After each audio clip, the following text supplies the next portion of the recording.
এটা কোরআনের মোটিভেশনাল সূরা, অনুপ্রেরণাদায়ক। এই দুইটা সূরা অনুপ্রেরণাদায়ক। ফাইন্না মাআল উসরি ইউসরা, আল্লাহ বলেছেন ফাইন্না মাআল উসরি ইউসরা, কষ্টের পরেই আছে সুখ।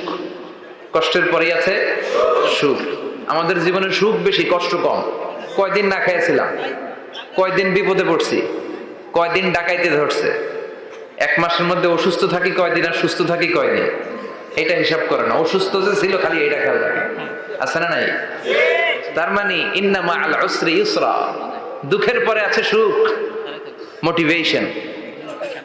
প্রাণটা আবার উদ্বেলিত হয়ে ওঠে, তাই তো আসলে তো দুঃখের পরে সুখ। এজন্য কষ্ট যখন পাবেন, অসুস্থ যখন হবেন, ওইখানেও আনন্দ করবেন, কারণ সামনে আরাম আসতেছে। সুবহানাল্লাহ পড়ে। মুমিনের হারাবার কিছু নাই, দুঃখ পাওয়ার কিছু নাই।